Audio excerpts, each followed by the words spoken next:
Hello students, in a previous video we are done with our chapter number 7, and in this video we are going to start our chapter number 8, which is classes and objects in Java. We have understood all basic thing about Java in chapter 7, right? So in this chapter we are going to learn what is objects and what is classes in Java, right? So first of all, a class contains both data and code, data and method. Now all we know that data, that means attribute, and method, that is our function, right? Before we start our theory portion, I will try to make you understand about this theory by this program. So for that I have created this program. This is given in your book. So now first let's understand what is it. हमें क्या करना है कि मुझे एक class जो है create करना है कि एक रूम, एक हॉस्टल है या कोई हॉस्पिटल है, उसमें रूम है, उसकी हाइट, विड्थ, विंडोज कितनी है वो मेजरमेंट करना है, राइट? तो उसके रिगार्डिंग ये एप्लीकेशन यहाँ पे प्रोग्रामिंग हमने यहाँ पे क्रिएट किया है, राइट? ये आपकी टेक्स्ट बुक में दिया हुआ है, ये प्रोग्राम पूरा वही मैंने यहाँ पे लिया है, राइट? सो यहाँ पे मैं आपको ये प्रोग्राम में समझाती हूँ what is classes, what is method and what is object, right? तो हियर क्या किया है, देखो यहाँ पे रूम R1. सो व्हाट, पहले तो सबसे पहले क्लास रूम डेमो, तो क्लास अपना कीबोर्ड है and room demo is our class name, right? Then after public static void main, ये पूरा स्ट्रक्चर आप सबको पता है, मैंने चैप्टर 7 में समझाया था, राइट? ये बेसिक स्ट्रक्चर है जावा का। Public static void main public इसीलिए लिया है क्योंकि पूरे मेन फंक्शन में ये हमें कॉल करवाना है, स्टैटिक क्योंकि उसे चेंज नहीं करना, वॉइड डेटा टाइप है, रिटर्न टाइप है, और मेन है मेथड, जो हर एक प्रोग्राम में एक मेन मेथड होती है। जब भी आप प्रोग्राम का एग्जीक्यूशन करवाते हो तो सबसे पहले मेन मेथड कॉल होगी, राइट? यहाँ तक तो आप सबको पता है ना। इसके आगे हम चलते हैं रूम R1। तो रूम R1 हमारा कौन है? तो R1 is our object, right? आप सबको पता है कि रूम, ये जो क्लास यहाँ पे दूसरा देख रहे हो, class room, right? Class and room is class name. तो यहाँ पे एक क्लास बना है, ये पूरा क्लास रूम है और उसको हमने ऑब्जेक्ट दे दिया, यहाँ पे यूज कर दिया रूम R1। सो ऑब्जेक्ट को R1 यहाँ पे ऑब्जेक्ट है, यहाँ पे R2 भी क्या है, ऑब्जेक्ट है। तो R1 and R2 our two objects. Objects को डिक्लेयर करने के दो तरीके होते हैं, राइट? ऑब्जेक्ट क्रिएशन के दो तरीके होते हैं। फर्स्ट इज, जो देखो यहाँ पे room R1 and then R1 is equal to new room 1। R1 को क्या किया, न्यू कीवर्ड दे दिया। इससे क्या होगा कि ये जो हमारा पूरा ये वैल्यू है यहाँ पे स्टोर हो जाएगा, राइट? वैसे ही same, this is our first way to declare object, right? Now second में इज रूम R2 को यहाँ पे डिक्लेयर किया है, right? R2 is equal to new room. यहाँ पे देखो एक ही लाइन में डिक्लेयर कर दिया ऑब्जेक्ट, यहाँ पे दो लाइन में, दोनों को काम सही सेम है, लेकिन उसका जो डिक्लेरेशन वे है वो अलग अलग होता है। आप ऐसे भी करवा सकते हो या तो फिर आप ऐसे भी, देखो ऐसे भी करवा सकते हो, राइट? देखो R1 R2 हो गया, ये दो तरीके थे। नाउ इसके बाद क्या है, R1 dot display. Now what is a display? So यहाँ पे R1 हमारा ऑब्जेक्ट है एंड डिस्प्ले हमारी मेथड है। कैसे पता चला मेथड है? देखो यहाँ पे क्लास रूम नाम का एक क्लास क्रिएट किया हुआ है, उसके अंदर तीन मेथड्स है। कौन सी? देखो वॉइड सेट एट्रीब्यूट नाम की एक मेथड है, यहाँ पे देखो ये set attribute, then double area, then void display, right? तो ये हमारी तीन क्या हो गई, मेथड हो गई। कैसे हमें पता चलेगा कि ये मेथड ही है? तो जिसमें ये ब्रैकेट आएगा एरिया, देन आफ्टर ये ब्रैकेट है, देखो पैरेंथेसिस है, ब्रैकेट है, that means this is our method. Area यहाँ पे देखो ये ब्रैकेट स्टार्ट हुआ खत्म हुआ, that means this is our method. यहाँ पे देखो display and bracket, that means this is our method. तो हमारी क्लास रूम नाम के क्लास के अंदर कितनी मेथड्स है? तो मेथड हमारी है 3, यहाँ पे 3 मेथड्स हमने ली है, राइट। उसके बाद यहाँ पे एट्रीब्यूट कितनी है? तो 3। कैसे पता चलेगा 3 या 4? कैसे पता चलेगा कौन सी एट्रीब्यूट है यहाँ पे? तो देखो रूम नाम के क्लास के अंदर फ्लोट क्या है? हमारा डेटा टाइप है फ्लोट, दैट मीन्स पॉइंट वाली वैल्यू होगी। Then after length, width, height and N windows, ये 4 हमारा क्या है? एट्रीब्यूट है। यहाँ पे क्या है? ये एट्रीब्यूट है। तो हमारा एट्रीब्यूट कितना हो गया? 4, राइट। यहाँ तक समझ आया? तो आपको पता चलना चाहिए कि कौन सी मेथड है, कौन सा एट्रीब्यूट है, कौन सा ऑब्जेक्ट है। फिर से ये प्रोग्राम में मैं आपको बताती हूँ। देखो यहाँ पे रूम हमारा क्लास है, यहाँ से देखो ये क्लास यूज किया है। यहाँ पे मेन मेथड के अंदर क्लास रूम जो है वो यहाँ यूज किया है, उसका एक ऑब्जेक्ट क्रिएट किया है, वो है R1। इसके 2 तरीके हैं डिक्लेयर करने के लिए। यहाँ देखो room R1 and R1 is equal to new room 1। Room R1 this is our old value और R1 के अंदर यहाँ हमारी न्यू वैल्यू स्टोर होगी, वैसे ही R2 के लिए। उसके बाद क्या किया है? R1 dot display. तो क्या किया कि ये काउंटिंग करने के बाद R1 डॉट डिस्प्ले एग्जीक्यूशन होना चाहिए। तो R1 डॉट डिस्प्ले क्या है? हमारा मेथड है। कहाँ पे है? तो ये रही वॉइड डिस्प्ले, राइट। वॉइड क्या है? हमारी रिटर्न डेटा टाइप है और डिस्प्ले हमारी मेथड है। तो यहाँ पे क्या कर रहा है कि R1 को डिस्प्ले मेथड करवानी है। तो R1 में क्या होगा? तो system dot out dot print L length is length. तो यहाँ पे लेंथ R1 की क्या होगी? अभी इनिशियली तो कुछ दी नहीं है, तो क्या होगी? 0। इनिशियली क्या होगी? 0। वैसे ही R1 की विड्थ मेजर होगी, तो इनिशियली कुछ नहीं है तो 0। हाइट क्या होगी? 0। एन नंबर्स और विंडो भी क्या होंगे? 0, राइट। तो पहले ये एग्जीक्यूशन होगा ना। इसके बाद क्या दिया हुआ है हमें कि R1 डॉट सेट एट्रीब्यूट। तो सबसे पहले क्या आ गई? सबकी वैल्यू 0 आ गई, राइट, क्योंकि हमने अभी तक कोई वैल्यू इसमें पास कराई नहीं थी। Now R1 dot set attribute 18, 12.5f, 10/2, ये 4 वैल्यू है जो हमें सेट करवानी है। तो कहाँ करवानी है? तो इसके लिए यहाँ पे देखो एक मेथड बनाई हुई है कि void set attribute float length के लिए L, फ्लोट विड्थ के लिए W, हाइट के लिए H and number of Windows के लिए N, राइट। ये सब उसके डेटा टाइप्स दिए हुए हैं, राइट। ये डेटा टाइप्स क्या है आप सबको पता है। तो यहाँ पे डिक्लेयर कर दिया है कि length is equal to L, width is equal to W, height is equal to H and windows is equal to N। तो यहाँ पे ये जो है लेंथ की वैल्यू 18 सेट होगी, राइट। इनिशियली तो 0 आ गई थी, उसके बाद क्या हुआ? इनिशियल आने के बाद सेट करना है, तो यहाँ पे क्या होगा? लेंथ नाउ 18 होगी। देन आफ्टर ये क्या होगा? 12.5f। देन आफ्टर ये क्या होगा? 10। क्यों? ये वैल्यू आपको सेट करने के लिए बोला गया है। एंड 2, देखो यहाँ पे बोला है कि सेट एट्रीब्यूट। तो ये क्या करेगा? यहाँ पे जाएगा, ये फंक्शन कॉल करेगा और उसमें ये एट्रीब्यूट को सेट करेगा। सेट करने के बाद ऐसे ही ये R1 के लिए हो गया, वैसे ही R2 के लिए करेगा 14, 11, 12 एंड 1, राइट। उसके बाद ये सेट करवाने के बाद क्या करना है? तो सेट करवाने के बाद उसे डिस्प्ले करवाना है फिर से। तो क्या करना पड़ेगा? डिस्प्ले फिर से यहाँ पे आ गए। तो नाउ डिस्प्ले अब क्या करेगा? Length is equal to 18, width is equal to 12.5, right.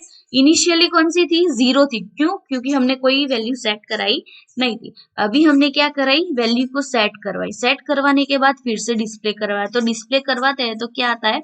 हमारी वैल्यू हमें जो डिस्प्ले हमने करवाई है वो आएगा, राइट। यहाँ तक समझ आ रहा है? डोंट वरी, कंफ्यूज मत होना, बहुत सिंपल प्रोग्राम है। आप इसे देखिए, अगर आपको 50 या 60% भी इसमें समझ आता है देन वेल एंड गुड। उसके बाद फिर से ये वीडियो देखिए आफ्टर 1 आवर और ट्राई कीजिए ये प्रोग्रामिंग करने का, समझने का। And if you get stuck somewhere you can contact me immediately, I will try to make you understand each and everything, right. तो लेट्स कंटिन्यू। नाउ हमने ये हमारी नई वैल्यू डिस्प्ले करवा दी R1 डॉट डिस्प्ले। तो डिस्प्ले मेथड क्या करवाएगा, यूजर को उसकी वैल्यू शो करवाएगा जो हमने यहाँ पे प्रिंट कराई है ना। उसके बाद system dot out dot print LN R1 dot area. तो यहाँ पे क्या हो गया, R1 मतलब R1 की यहाँ जो वैल्यू थी वो, एंड एरिया को कॉल करवाना है। तो एरिया वाली मेथड में हमने क्या किया है, तो रिटर्न लेंथ इनटू विड्थ। तो एरिया मेथड में हमने क्या करवाया है, लेंथ इनटू विड्थ, राइट। तो इनका अभी हमने न्यू वैल्यू क्या करवाई, डिस्प्ले करवाई। डिस्प्ले करवाने के बाद R1 का एरिया फाइंड किया है। तो एरिया में क्या किया है, लेंथ इनटू विड्थ। तो इसका मल्टीप्लीकेशन होके ये 18 इंटू 12.5 का मल्टीप्लीकेशन होके आपको यहाँ पे आंसर शो होगा। वैसे ही R2 के लिए, राइट। आई होप आप सबको यहाँ पे समझ आ गया होगा यहाँ तक, राइट। पूरा प्रोग्राम क्या कहता है, तो इसके अंदर कितनी मेथड्स हैं, तो 1, 2 and 3। First is set attribute, area and display, ये 3 मेथड्स हैं। इसके अंदर एट्रीब्यूट कितनी है, तो 4, length, width, height and Windows, right. इसके बाद यहाँ पे ऑब्जेक्ट क्रिएशन के वे कितने हैं, दो ऑब्जेक्ट क्रिएशन करने के वे हैं। This is the first one, R1 जो डिक्लेयर किया है वो फर्स्ट वे है, R2 किया है वो सेकेंड वे है, राइट। आई होप आप सबको यहाँ तक तो समझ आ गया होगा, right. Now let's go on your theory portion. चलो अभी हम थियोरी पोर्शन में जाते हैं। क्या बोलते हैं यहाँ पे, देखो ये प्रोग्राम आपका दिया हुआ है, मैंने ये प्रोग्राम भी आपका यहाँ पे रन करवा के रखा है। यहाँ पे ये प्रोग्राम देखो, यहाँ पे मैंने ये क्रिएट किया हुआ है वही प्रोग्राम। इसे हम क्या करते हैं, कंपाइल करवाते हैं। देखो मैंने कंपाइल करवा दिया। नाउ इसे रन करवा के भी आपको दिखाती हूँ तो आपको अच्छे से समझ आएगा। देखो मैंने बोला था इनिशियल वैल्यू कितनी आएगी, 0, राइट। तो यहाँ पे देखो R1 R2 दोनों की इनिशियल वैल्यू कितनी आ रही है, 0। उसके बाद क्या करवाया था, तो उसके बाद सेट एट्रीब्यूट 18, 12.5, 10 एंड 2। तो उसके बाद उन्होंने क्या किया, सेट करवा के उसका फिर से क्या दिया, आउटपुट दिया। तो length 18, 12.5, 10 and window is 2। Now इसके बाद क्या हुआ, ये वैल्यू हमने प्रिंट करवाई। उसके बाद क्या किया, तो R1 dot display and R2 dot display. तो यहाँ पे क्या हुआ, देखो लेंथ इज 14, ये R1 R2 डिस्प्ले हो गए, राइट। यहाँ पे सबसे पहले तो सेट एट्रीब्यूट हो गए यहाँ तक, राइट। ये 18 से लेके 2, ये था R1 की वैल्यू जो हमने सेट करवाई। इसके बाद यहाँ से लेके यहाँ तक थी R2 की वैल्यू, राइट।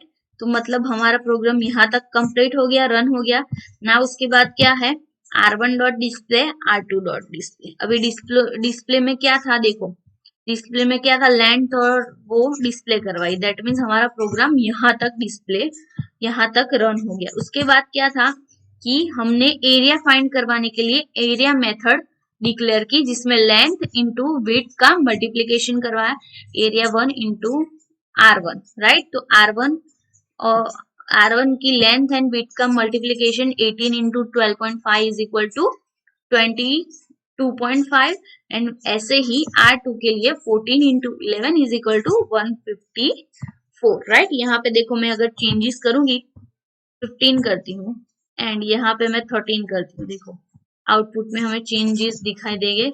मैं फिर से क्या करती हूँ, यहाँ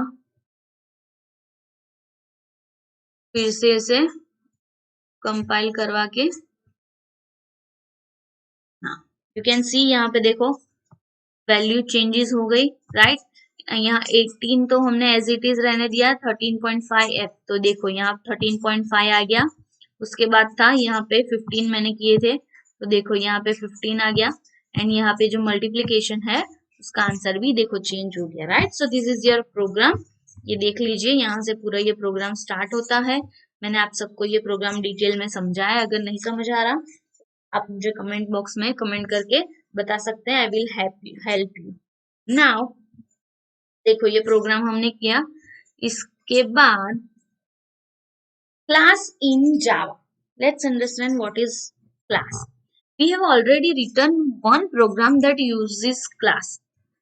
So यहाँ पे a class is a template for multiple objects with similar feature. Classes embody all the features of a particular set of object. For example, classroom is a template for all rooms which their common property.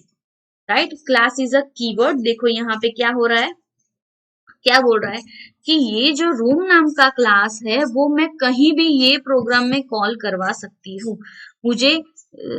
मुझे ये programme, मैंने देखो ये मेरा main method है, उसके अंदर मैंने ये जो पूरा क्लास है क्लास रूम वाला, राइट, तो क्लास रूम के अंदर मैंने क्या किया, ये सारा डिक्लेयर कर दिया कि रूम R1। तो यहाँ पे क्या हुआ, मैंने एक्सेस कर दिया, रूम नाम का क्लास है उसे यहाँ पे एक्सेस कर दिया। ऐसे ही मैं दूसरा प्रोग्राम बनाती हूँ तो उसमें रूम नाम का क्लास में एक्सेस करवा सकती हूँ। This is the advantage of class, right. Class is a template, we can use it like a common properties, right. यहाँ पे बेसिक स्ट्रक्चर दिया हुआ है, आप सबको यहाँ पे पता है कि वेरिएबल्स एंड मेथड्स आते हैं क्लास के अंदर। Every class we write in Java is generally made up of two components, which is attribute and behavior. Attribute are defined by variables in class and behavior is defined by method in class, right? यहाँ पे देखो मैं आपको इस example में बताती हूँ कि क्या बिहेवियर है एंड कौन सा एट्रीब्यूट है। देखो ये जो हमारा है, ये हमारा है वो है क्या है, वेरिएबल, या तो हम इससे एट्रीब्यूट भी बोल सकते हैं, राइट। और ये जो हमारा है, ये जो मेथड्स है, 3 मेथड, वो हमारा क्या है, बिहेवियर है, राइट, क्लास के अंदर। नाउ क्रिएटिंग ऑब्जेक्ट, मैंने आप सबको बताया कि ऑब्जेक्ट क्रिएट करने के 2 तरीके हैं जो मैंने यहाँ पे आपको दिखाए। फर्स्ट इज रूम 1 जो हमने क्रिएट किया है, दूसरा इज R2। नाउ उसके अंदर 3 पोर्शन है। सबसे पहले क्या है, declaration. Now a variable or a reference variable name of a type class is declared with the syntax name variable। उसके बाद क्या आता है, इंस्टिनेशन। तो keyword new is used to create the object by allocating a memory। देखो यहाँ पे हमने न्यू कीवर्ड यूज किया है, राइट, मैंने बताया था आपको। देखो यहाँ पे न्यू, राइट, तो ये क्या कर रहे हैं हम, मेमोरी अलोकेट कर रहे हैं R1 को, राइट। ये रूम जो है उसकी पूरी वैल्यू हम अलोकेट कर रहे हैं, दैट मीन्स हम मेमोरी अलोकेट कर रहे हैं।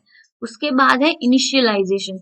Now constructor, a special type of method is called to initializing the newly created object.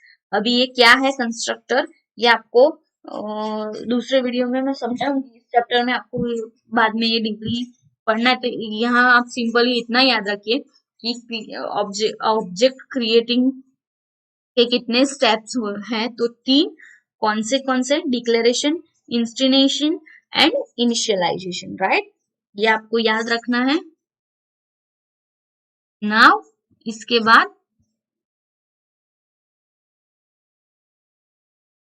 देखो ये R1 एंड R2 का क्राइटेरिया जो हमने अभी प्रोग्राम देखा, उसकी वैल्यूज दी हुई है कि R1 के लिए सारी एट्रीब्यूट सेम है, R2 के लिए एट्रीब्यूट सेम है। R1 हमारा ऑब्जेक्ट था, length, width, height and Windows क्या थी, हमारी एट्रीब्यूट थी, एंड उसकी वैल्यू ये R1 के लिए एंड ये R2 के लिए। तो हमारी एट्रीब्यूट क्या थी, ये रूम नाम का जो क्लास था उसकी एट्रीब्यूट क्या थी, सेम थी, दैट मीन्स कॉमन थी। R1 के लिए भी एंड R2 के लिए length width height and Windows, length width height and Windows, right. This is the advantage of class. In object-oriented programming language, creating an object is also called object instantiation, right? So,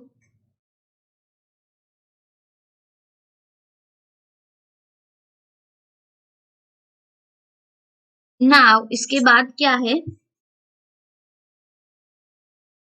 देखो यहाँ पे an instance of a class is another word for a actual object.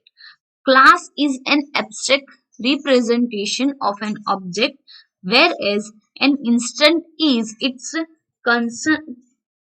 concrete representation. In fact, the terms instance and object are often used interchangeably in object-oriented programming language, right? यहाँ पे instance variable क्या है, मैं आपको बताती हूँ कि instance variable क्या होता है. इंस्टेंस वेरिएबल दैट मीन्स हमारा जो वेरिएबल है, ये जो है, देखो यहाँ पे क्या है, R1 है, तो हम इसे क्या बोल सकते हैं, इंस्टेंस वेरिएबल भी बोल सकते हैं, राइट. यहाँ पे देखो क्लियरली इन लोगों ने बताया है कि term instance and object are often use interchangeably in object oriented programming language. तो यहाँ पे R1 ऑब्जेक्ट भी है एंड इंस्टेंस वेरिएबल भी हम इसे बोल सकते हैं. Instance variable define the attribute of an object. The class define the kind of attribute. Each instance store its own value that for attribute. Now, to define an object's behavior, we create methods. In Java, method can be defined inside a class only. ये पूरा जो theory portion है ना, वो हमने क्या दिया है बताए, यहाँ पे क्या बताता है, तो ये पूरा जो मैंने एक्सप्लेनेशन अभी ये प्रोग्राम में बताया वही है कि कौन सी मेथड होती है. तो क्लास के अंदर 3 मेथड्स है, कौन सी set, attribute, area and display. तो वो ही ये बताते कि मेथड्स क्या है, एट्रीब्यूट्स क्या है, ऑब्जेक्ट्स क्या है, राइट. तो आई होप आप सबको यहाँ तक तो समझ आ गया है. Now accessing instance variable and calling instant method. अभी instance variable and instant method को समझते हैं क्या है. तो इंस्टेंस वेरिएबल दैट मीन्स, यहाँ पे डिस्क्रिप्शन पहले पढ़िए, आपकी थियरी पोर्शन में यहाँ पे क्या दिया हुआ है हमें कि देखो, instance variable and instant methods are accessed via object. They can be referred by using dot operator as follow. Object reference and instant variable method. देखो सेम वही है, यहाँ पे ये हमारा क्या है, रूम एंड R1. तो यहाँ पे देखो हमने कॉल करवाया है ये ऑब्जेक्ट, या तो इंस्टेंस वेरिएबल भी हम बोल सकते हैं, R1 डॉट डिस्प्ले. तो यहाँ पे देखिए सेम मेथड है, object reference dot instant variable और मेथड. तो ये हमारा क्या हो गया, ये हमारा इंस्टेंस मेथड हो गया डिस्प्ले, एंड ये क्या हो गया हमारा इंस्टेंस वेरिएबल, राइट. देखो यहाँ पे आपको ये याद रखना है कि एमसीक्यू में पूछते हैं कि they can be referred by using dot operator. Instant variable and method कैसे डिफाइन होते हैं, तो they are referred using dot, right. तो यहाँ तक आपको पता चल गया होगा object reference and method. R1 dot display जो हमारा हमने यहाँ पे किया है वो. नाउ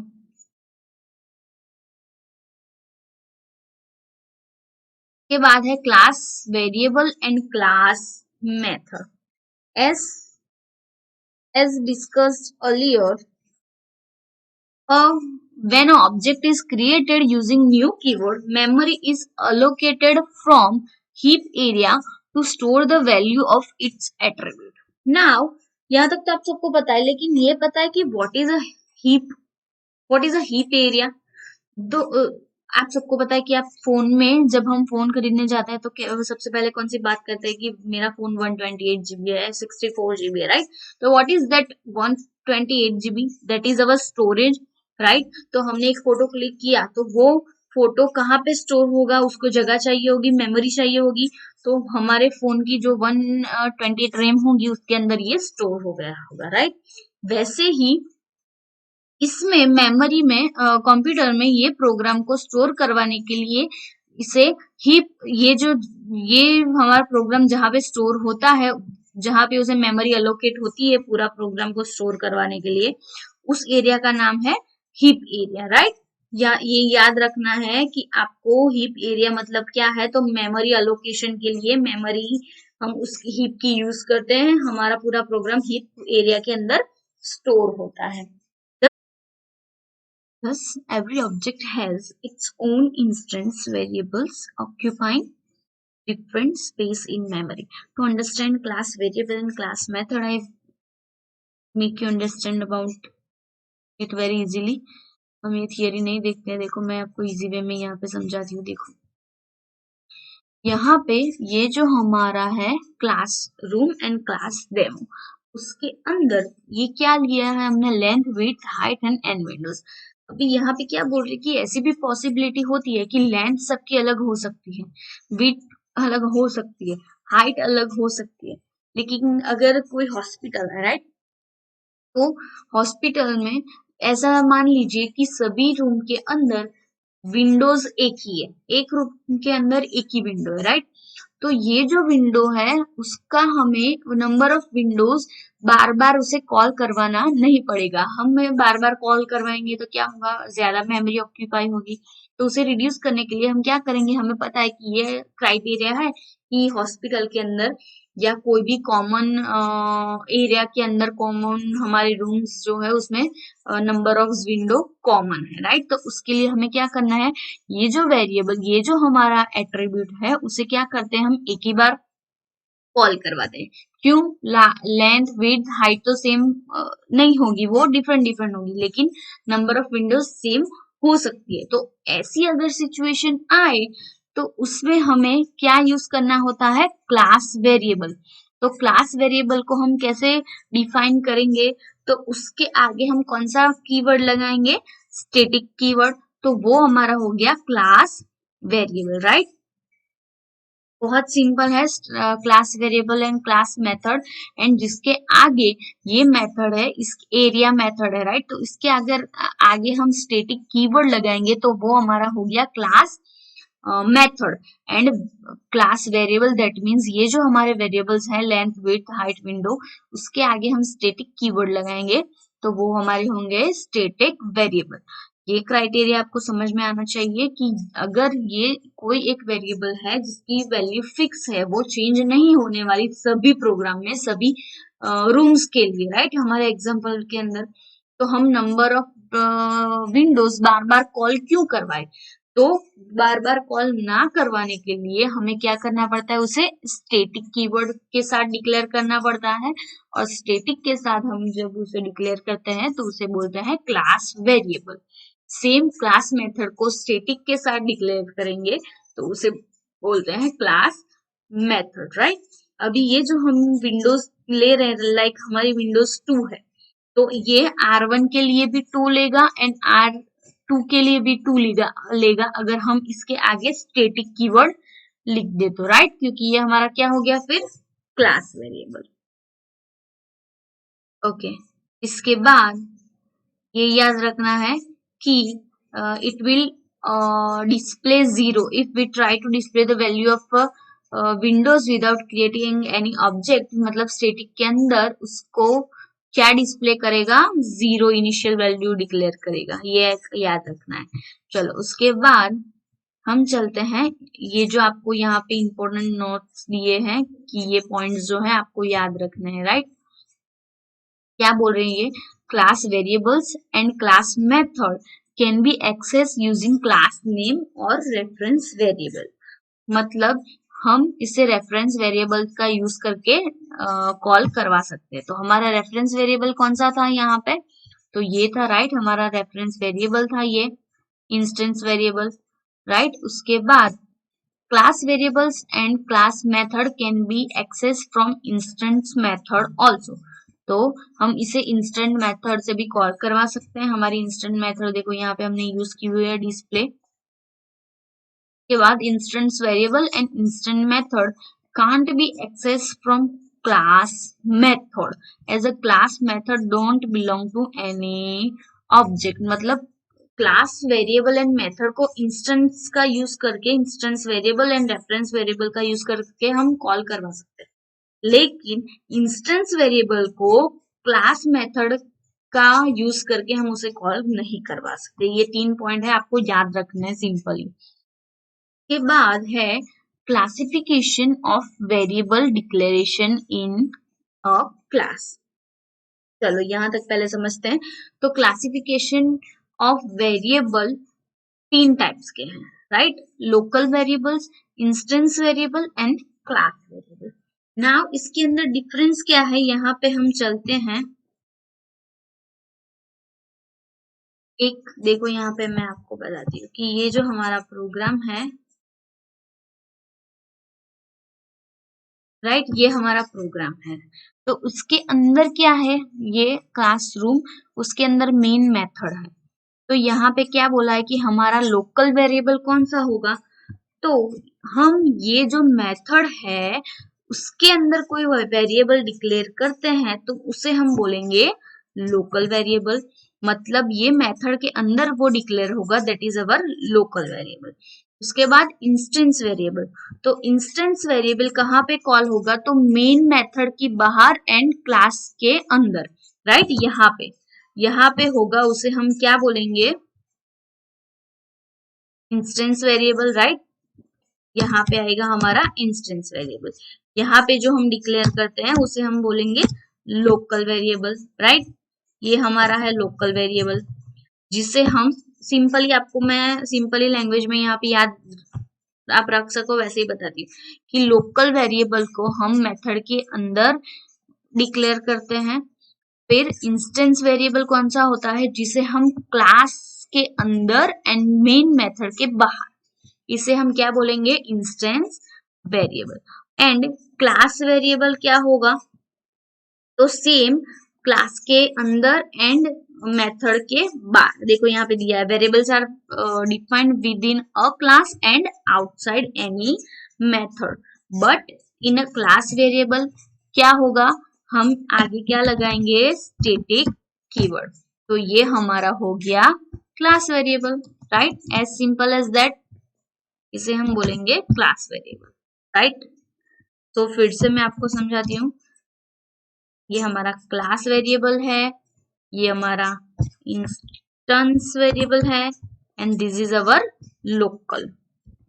देखो, लोकल वेरिएबल दैट मीन्स हमारी मेन मेथड के अंदर कॉल होगा। Instance variable that means class के अंदर एंड मेन मेथड के बाहर, उसे हम इंस्टेंस वेरिएबल बोलेंगे। And class variable that means same class के अंदर एंड मेन मेथड के बाहर, but with static keyword, right? Now उसके बाद ये 3 क्लासिफिकेशन वेरिएबल के समझ आ गए, राइट? उसके बाद है पॉलीमोर्फिज्म। तो ये हम नेक्स्ट वीडियो में देखेंगे कि पॉलीमोर्फिज्म क्या है, उसे हम मेथड ओवरलोडिंग भी बोलते हैं। तो ये नेक्स्ट वीडियो में हम समझेंगे, लेकिन अगर इस वीडियो में आपको नहीं पता चला तो you can contact me. Till then have a safe day.